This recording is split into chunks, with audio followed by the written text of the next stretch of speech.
Welcome to the audio podcast ministry of The Bridge. In all that we do, our priority is to lead all people from all places to be all in with Jesus. We hope that by providing this message in this way, it will be an encouragement to those of you who have already decided to follow Jesus, as well as a way home for those of you who have not yet said yes to Him. You can find out more, as well as support this ministry, by going to bridgeclarksville.com. So you're talking about fishing yesterday with Peter and the disciples heading back out to what they knew since they hadn't seen Jesus in a bit after His resurrection. Just got me thinking, like, I'm a terrible fisherman. I was trying to think, what would I go back to? It would not be fishing. You got any experience with it? I grew up fishing. We went to the river a lot. Went to the Tennessee River. Went to the lake. I ended up having, middle school and high school. I actually had a pond on our property, and we stocked it. And so we'd go out there just every now and then to waste a little time. I think I caught the same fish a lot of times. Just keep throwing it back. So I've always enjoyed it. I think the challenge was, as a 7-8-year-old, baiting my own hook. That was always the big deal, and trying to be able to hold the cricket in place and get it on the tiny little hook that I had on my tiny little rod and reel. So I remember some of the baiting challenges more than that, or the first time I actually had to take a fish off a hook. As a kid, I would just catch the fish and turn to my dad and let him. And then there was a time where he just said, "You're going to have to take this off the hook." And that was, I remember trying to fake it, like, "Oh, cool. Yeah, I'll just do that real quick." And then just staring at it for 45 seconds, and him looking at me like, "Go ahead." And I'm like, "Oh, I was just, I'm sorry. I was thinking about something else." And I was hoping he would do it for me. But, I remember that being a bigger challenge. And when I figured that out, I was good to go. But I have not fished a whole lot in the last 15 years, and I wish I did. But I enjoy being out more than I do the fishing part. I mean, fishing's great, but just being out on the water is a cool spot for me. So I'm not a fisherman, but I enjoy the process. I'm kind of like that. In fact, I don't remember if I've ever caught any fish. Maybe something small. But when we lived in Sevierville when I was second, third grade, something like that. And we had a little creek that went through our backyard. And Dad went and got us fishing poles and tackle and, a little kid set and everything. And I remember I would throw back there. I don't think there was anything in that creek. And then I have a memory of at Dunbar Cave, going out there and fishing at some point. But I could count on one hand the times I fished. The most recent was at the men's retreat this past fall. And we got a couple guys in the church that love to fish. And so I just went out there with one of them. They had a pond right in front of where we were staying. And I probably cast it about 100 times and reeled back in 100 times. Then went back up. I'm not much of a fisherman either. But, the story that we were looking in, the event that we were looking into, these guys were pros. Like, that's before they began to follow Jesus, before that call.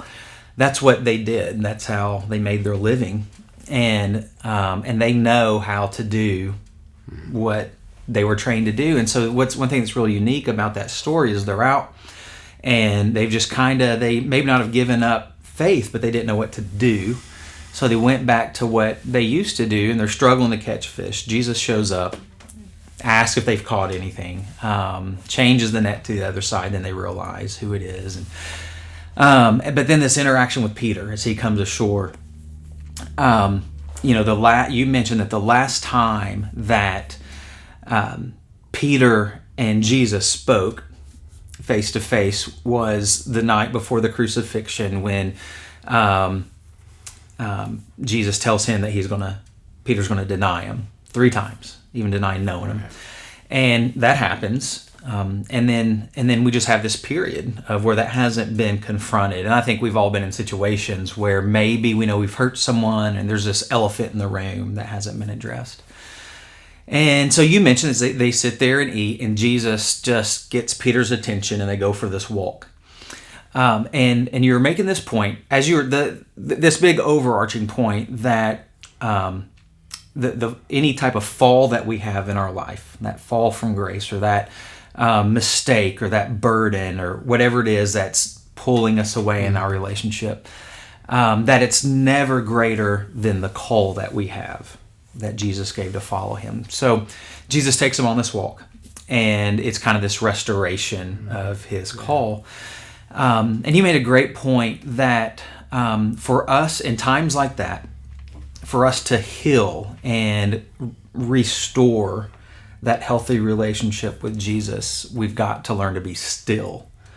And that's something for the longest time in my life, I didn't really understand what that meant. Like, maybe do I just pause for a minute? Do I just be quiet in my drive to work or whatever? In your life, as you've maybe had moments where you've felt the need to be still before the Lord, what does that look like for you? How do we do that? I think it's probably not necessarily what we in the English view it as when we read it. I think the idea of being quiet is the first thing we think of. But I really think for Peter, his comfort was proving his value by doing things for Jesus, which he was able to look at and say, oh, I'm helpful in this way. He's also able to just continue to work and not pause for a moment and just be in God's presence. And even like the verse in Psalms that talks about being still and know that I'm God, the actual translation is stop your working, stop your striving, and know that I'm God. Almost as if God's saying, quit trying to fix, manipulate, make up for, redo, prove something, and just let me be me for a moment in your life. And so it's, I can be quiet and just fall asleep, but being able to say, God, I want to be in your presence. I want to have a constant awareness of you. But I'm not going to just try to continue to do things to prove my value. I'm going to sit for a moment and just rest in who you are, who you've created me to be. I think that is the challenge. And for Peter, it would have been a lot easier if Jesus had given him a specific instruction. Okay, you want to make it up for me? Make it up to me, rather. Go do this. And Peter could have run and done it, brought it back, said, here, I did that, and what's next? But for Jesus just to say, I want to spend some time with you, let's walk, and let's deal with what happened in the fall. And let's cope with it, and let's work through it. And that was the uncomfortable part. So I think that is the value, is in stopping and doing something against your nature, that uncomfortable thing that you normally don't like to do, but are willing to do for the sake of hearing God's voice and seeing him clearly. And so I think as far as applying that for me, I have to continue to have a rhythm of just daily being in God's presence. Sometimes not asking for anything, just saying, I'm going to be here. God, if you have a word you want to speak to me, if you want to lay something on my heart, great. If not, I'm just going to rejoice that I've been given another day. I mean, this is the day you've given me. So I do think those moments of retreat and prayer and getting away from it all, getting on the beach with your Bible or whatever, however romantic those things sound as far as spiritually speaking, are great. But I also know that just in the rhythm of it, and one of the things I've done for about 6 years, I guess now, maybe 6.5, is before my feet hit the floor, I speak to Jesus before I even talk to my wife, and I speak Samuel's words from the book of Samuel when he went to the priest and he says, what do you want, what do you want, what do you want? And Samuel realized, no, it's, this is not the priest's voice, this is God's voice. And so his instruction was, for Samuel's instruction was to every morning begin the day, whenever he heard God's voice, saying, speak, Lord, your servant is listening. And so for me, that's the very first thing that comes out of my mouth every day, and has for over 6 years when I made that promise. And so I just begin by having a constant awareness that God's going to speak, and it just sets the tone for me. I'm not saying that that's the last time I hear from him during the day, or that alone is a ritual that will save me, but it's been important for me to be able to daily remember, this is not about me. I'm not in control of my own destiny. I didn't even give myself another day. This is all a gift, and I'm just going to spend the next few hours, however long I have here, acknowledging, honoring, knowing he's in control, not trying to prove anything, create value, but just live the day that God has given me to live. And I think that is it's a self-control thing. It's a disciplinary moment for me, but critical. And so for those whose life has gone off the rails, the quickest thing to do is to go to someone like you and go, how do I fix this? What do I do? What do I do? And sometimes what do you do first is just stop, acknowledge the pain, grieve the fact that whatever you've done is over, and it's a discouragement, disappointment, but just time to move on. And Peter needed to stop and grieve for a moment and recognize, I am a disciple, but I also failed, and I can still have value, but I can't pretend that it never happened. I've got to stop and grieve this moment. That's really great, because that tendency, as you began, is to do things, and a lot of it, I think, in us is, okay, I need to prove that I'm not what I did, but it's also maybe a distraction to dealing with whatever the issue was. And so that time to, one, you mentioned this yesterday, just to recognize, to admit, to confess, be aware of those things, and just, God already knows, it's like, when we're kids and we've done something we shouldn't do, and we know we need to go tell a parent, like we're trying to inform them of something they didn't know and how terrible you feel about that. Well, he knows. And a lot of times our parents already knew, but he already knows those things. And just being, that call is to be with him. I think if we go back to when Jesus first met these guys, or they first met Jesus, and he says, come follow me, in their mind, they're thinking back to what they were prepping for as young men in synagogue, to be a rabbi's disciple, and that if you were chosen, you literally followed that person. You learned from what they did. You imitated their ministry, and that's what Jesus was saying. He didn't necessarily say, come and go do these things. He said, just follow after me. I want to lead you where you need to be. You're going to hear the things you need to say. You're going to watch me do the things I want you to participate in. And if we're not being still, and we're not paying attention to what Jesus is saying to us or leading us to, then we miss out on that. And I think it should be freeing to us to know that when we have fallen, that the way to bridge that gap, if you will, Jesus has already done it, but to be right back in that relationship is just to look at him. Just turn your focus to him. What's he saying? What's he doing? And not that we've created this huge deficit. We have to battle up this mountain to make things right again. That's a freeing truth for the believer that struggled. And then we also talked towards the end this idea of I gotta get back into my notes. Sorry. Talk amongst yourselves for a second. This looking at somebody else's call. And that can be a place that brings us frustration, that can even paralyze us somewhat. We were talking about how Peter, how they're being stalked by John on this walk, and he turns, he's like, well, what about this guy? And Jesus says, don't worry, you do what I've called you to do.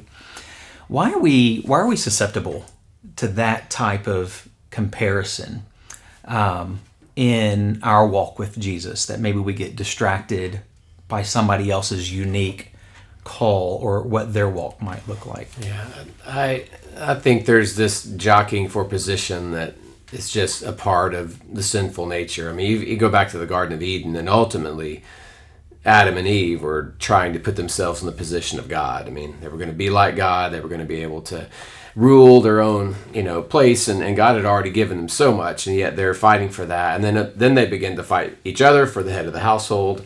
You move forward thousands of years, and the disciples are fighting over who is the greatest. And there's just a real struggle to accept authority, that God is in control, and that all the rest of us are servants, all of us. And I think we just our sinful part of us looks at this entire journey as all pass, fail, reward system, and if I do this well, then I'll have a better situation. And then ultimately, we want people around us to acknowledge our greatness. And it's really less internal, I think, sometimes, and more outward. And if I'm somehow able to prove my worth to these people, then ultimately, if you biblically look at it, it's so they'll worship me. Like, they'll be in awe of my godliness, and they'll in a way be in awe of who I am, my character. And when you're striving to make people feel in awe of you, like, that is really close to trying to put yourself in God's position. And I think inherently it's within us to fight to see who is more valuable, who is more worthy, who is more worthy of respect and honor and glory and power. And you can follow that train of thought. You go, wow, that sounds like what God is ultimately on the throne, deserving. And well, that's really not our place. And we continually, I feel like, fight to be there. And so Peter and John are fighting over who's going to be the most important disciple, who God's going to most honor. And those are struggles that we all have even today. And I think we feel like if we're not experiencing something someone else is, it's because there's a problem with us. We haven't done something right. We're being punished in a way. If we would just fix this one part, then God would allow us to experience that. And of course, we don't really know what's going on behind closed doors and what the struggles really are. And if Peter knew how we would all talk about him today, I think he could have just rested. Yeah. Because, there's so much reverence that we give him, too much reverence. He's just a man. But I spent an entire day yesterday, 2,000 years later, talking about his legacy. John the same way. But at the time, you feel like, this is my way of ensuring that God loves me, that God cares for me, that I'm important to him, have value. And those were never going to be determined by those actions. And so it's just, I think, really important for me, at least, when I work through that comparison, because I'm susceptible to it too, is to realize if I am busy focusing on what God is doing in another spiritual leader, pastor, person, then I am failing the people that God has placed around me, and then I'm obviously not going to be able to experience with. So I'm failing two groups and two environments, rather than just excelling in the one that God has placed. Whether that's my home, my spiritual family, my church family, whatever that may be. It's just it's a difficult road, the comparison thing. But I try to remember that when I see and hear middle schoolers after the church service talk about somebody being mean to them and not feeling pretty or not feeling like a great athlete. I brush it off like it's adolescent stuff. But I'll be, if we're not all struggling with the same thing 30 years later, going, well, yeah, I kind of know that. And so the comparison thing is just so damaging on so many sides. And Jesus over and over told those 12 to quit worrying about what's going on around them. And it's just, to the very end, it was a struggle. And I don't know that anyone's ever going to fix it. But the more time I spend with God and focused on what he's doing in my life, I know ultimately the safer I'm going to be and the more effective I'm going to be doing what God's called me to do. Yeah, when I think of probably the most powerful people in God's work, they are usually the most humble and quiet people. As far as you can tell they're not out looking for attention, but you see how God's using them. And again, not to say, oh, I need to be humble and quiet then, but when they're just walking their path, they're walking their call. And, as we close, makes me think of that time when Jesus was hanging out with Mary and Martha, maybe a Sunday afternoon brunch or something, but one's in the kitchen working and then one's at Jesus's feet. And the one working hard is like, Jesus, can you have her come and help me? And Jesus says, well, she's doing what's most important. And it is that idea of the time with him, being looking, following, listening, that's what will bring us into those times that we do. And we may not even notice we're doing because we're just following what he is naturally, supernaturally leading us into. We find our peace in that. We find our rest in that. And we find our joy in that as well. So it was a great reminder for us yesterday as we think forward until this upcoming Sunday. We'll close out. We're going to close out with the last time that Jesus physically saw people before he ascended and what his last words were. And I think at times I like to imagine what my end is going to be and make sure I say the right things. And selfishly, I want to say something pretty profound and then breathe my last breath and everyone go, oh. And so they'll be in awe of me and worship me. But I want to be able to, calculate that because I want to make sure that my wife and my kids know that they were the greatest things that God did for me. So those final words are really important. And I think paying attention to what Jesus said at the very end, the last thing he said, is critical.